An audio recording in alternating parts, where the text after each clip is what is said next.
Hello, everyone. My guest today is Robin Hanson, an economist at George Mason University, longtime writer at Overcoming Bias, the author of The Age of M, and co-author of The Elephant in the Brain. Oh, nice. So I guess before we dive into the book, I know you've studied so many different areas, and I'm just wondering, instead of just academically what motivates people in general, what motivates you? Is there any driving question or passion that's been motivating you all along? Well, I'm just driven by trying to understand the world, but focused on whatever is most important. And my main intellectual strategy is to look for what's important and neglected, where I can find some sort of angle to make progress, some unusual angle. And that's what I continue to do. So I'm opportunistic in that way. Like the last day or so, I've been thinking about the origin of modernism as due to youth movements and trying to think about how that helps us understand the nature of cultural change over the last few centuries. So that's where my head's, because I see that as important and neglected, where I have an angle. So is it neglected areas, or is it areas that you think you could have a positive impact? Would you be interested in a neglected area that has no practical relevance? Right. It's a combination of important and neglected. If it's not important, there's not that much interest in it being neglected. There has to be a value to it, something that matters, some consequence. I saw you had a post yesterday how it discussed certain areas maybe emphasize rationalism a little bit more, like engineering and finance, and that maybe journalism and academia also strive to do that. Do you think that within specific areas of academia, ones you have experience with, some of them maybe are more rational or encourage more rationalism than other areas? I think you definitely see a variation in how truth-oriented they are or how much progress they're making. I don't know if you can correlate that very well with other things. I think it most likely just is a random feature of who happens to be in charge and has been in charge for the last generation of particular areas. I know you have a background that's more technical, but you've shifted, not that it's not technical at all, but more to the social sciences. So is that an area that maybe you felt you could have a bigger impact in, or just that it was I think I got tricked, or I tricked myself. So in physics and then computer science, I noticed that people tried very hard to find innovations, to find better ways of doing things, and that there was a lot of money and prestige at stake for doing so. And then when I started to dabble in social science, it seemed to me that it was relatively easy to find innovations and improvements that were possible in social institutions. And so I thought, oh, wow, this is just as important, but apparently I'm really good at it. What I didn't realize is that, in fact, in social science, we just have a long history of big, promising ideas just sitting there and not being tried. So it's not actually that hard to find big, promising institution change ideas in social sciences, because the world just doesn't actually do much with them, and they're not very interested in finding them, therefore. And so that means I can find original ideas there, ones that nobody has ever found, but it's not because they're that hard to find. Apparently, it's because nobody cares. Because if you do find them and you go tell everybody about them, they go yawn and they're not interested. So I kind of tricked myself that way, switching into social science for that. But now it still might be that social science was my best place in the world to make a contribution, but I was a little fooled. So the ideas are there for, the discovery and potentially to have the big positive impact. It's just changing the world is hard. Well, the world's not interested in translating ideas that, if applied, would have a big impact into actual practical application that would realize that impact. Okay, the main part of this is to focus on the elephant in the brain. I know it came out many years ago, but I feel like there's still so much to discuss about it. So maybe just before we get started, can you maybe summarize the thesis of the book overall? Sure. So I was a social scientist for many years, and over time as an economist in particular, I noticed many puzzles that many other people have noticed about social behavior, many ways in which our simple theories of social behavior don't fit the patterns in detail of how people behave. And I realized that you could make progress and make more sense of this behavior if you would just be willing to consider a wider range of motivations for this behavior. So in most of these literatures, most people have a standard thing they say about what they're trying to do in those areas. Like you go to the doctor to get well, you go to school to learn, you give to charity to help people who, you're less fortunate than you. These are the things people say about that. And then most social science tries to understand those behaviors in terms of the motivations that people say. And then if you're willing to consider that maybe they're just wrong about their motivations, a lot of the puzzles can be less puzzling, can make more sense. And that's the point of the book, is to say, well, just consider that we might be wrong about our motivations. And that makes sense of this behavior. Now that creates the meta puzzle of why are we wrong? Why don't we know our motivations? We discuss that at the end of the book. But the very basic point is a lot of familiar to social scientists puzzles in behavior make a lot more sense if you just assume we're not being entirely honest with ourselves about our motivations. So even if people's motivations aren't as simple as they seem, and Well, people they're could actually be pretty very, simple. Their real motivations are no less simple than the motivations they claim to have. It's not about simplicity. right? Even if they're not as, yeah, they're not exactly as claimed. How do we know what they are actually? Because it could be there's all these complicated factors. So how do we know what their true motives are? Or Well, right. So the point in empirical science and science in general is to try to take plausible theories on one hand and correlates of facts on the other hand and match them together. That's, in some sense, the generic science method, the generic method of inquiry into abstract questions. So here the task is to take particular areas of like say medicine or education or charity, as we mentioned, and collect patterns in those areas, collect correlations, structures of what happens with what. And that's the data you're trying to explain. And then on the other side of the equation, you have the different theories that purport to explain that data.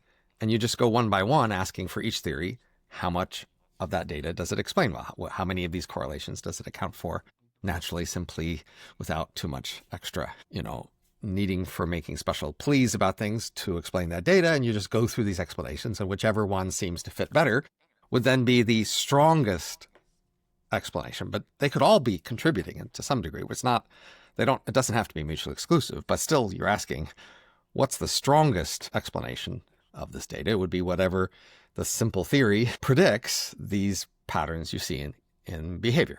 That's how you do all science making sense of the world. so maybe it would help to go through some examples. I know you cover in the book a whole range of different examples, so maybe we could just pick a few to go through. Some of them, to me, felt more controversial, some of them less controversial. So maybe Which would you like to start with, the more or the less controversial? Let's start with the most controversial, Okay. at least in my opinion. Let's start Sure. with health. Sure, medicine. Medicine, yes. So the whole point is medicine isn't about health. Right, okay. Right. So you call it health, invoking the usual story about what the standard motive there is.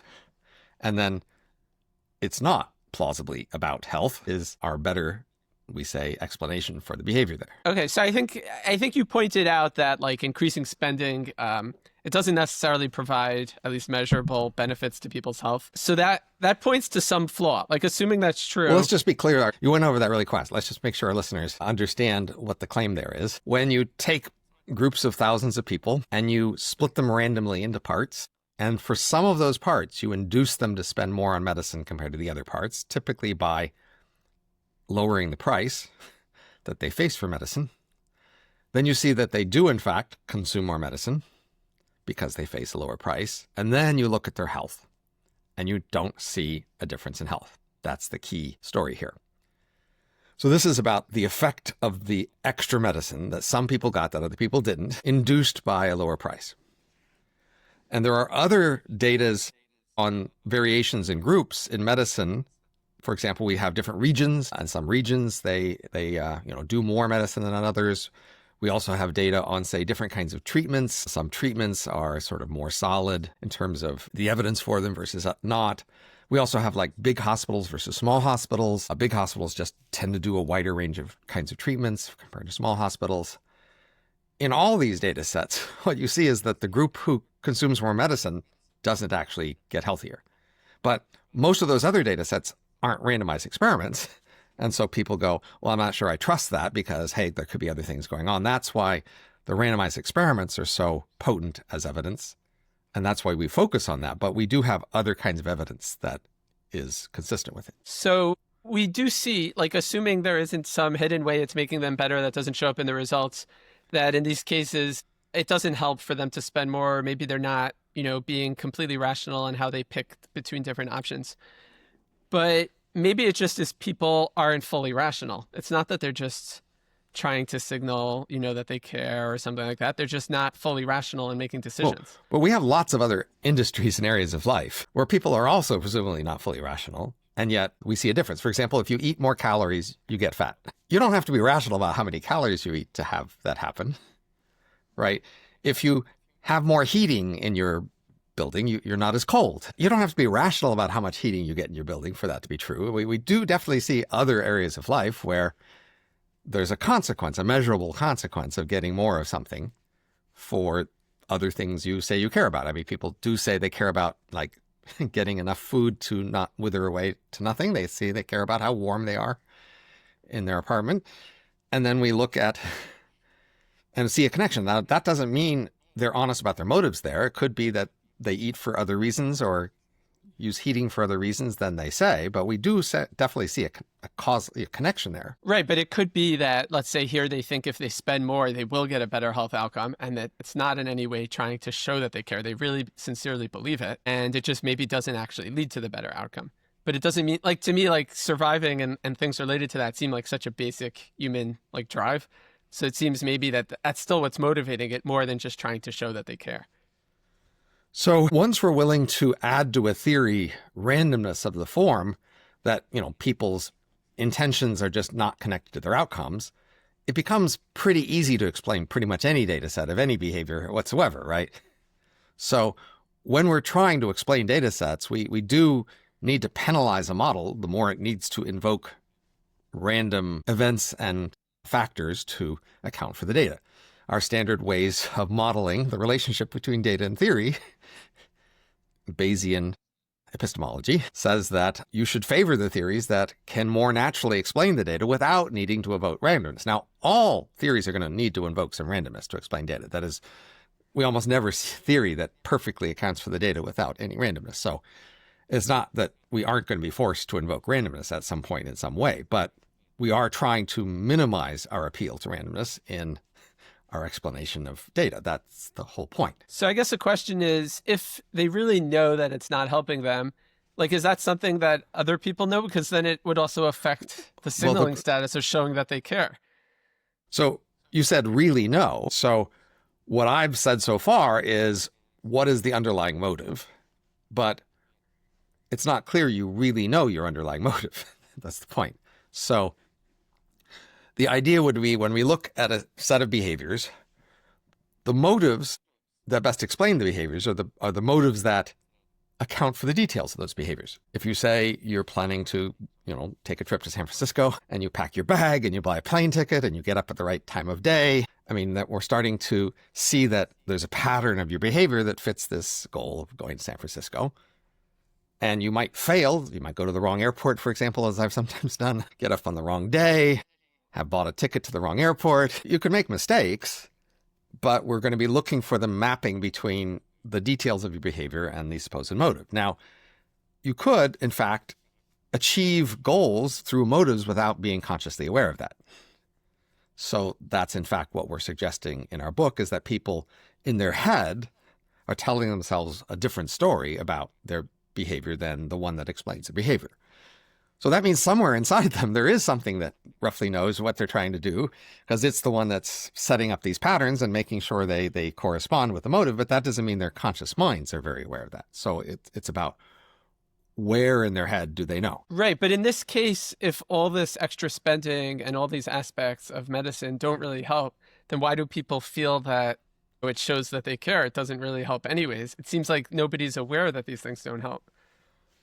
Well, in standard models of signaling, it's about the cost you incur less than the benefit that's achieved that tends to signal the willingness to sacrifice. For example, in ancient societies did human sacrifices, we could be quite skeptical about whether their sacrifices achieved the purposes they declared, i.e. to make sure the sun still went around the sky, because that's what the Aztecs said they were doing the sacrifices for, to make sure the heavens still kept moving. But we could still see the sacrifices as a signal of some substantial concern and, willingness to sacrifice for something near the eye.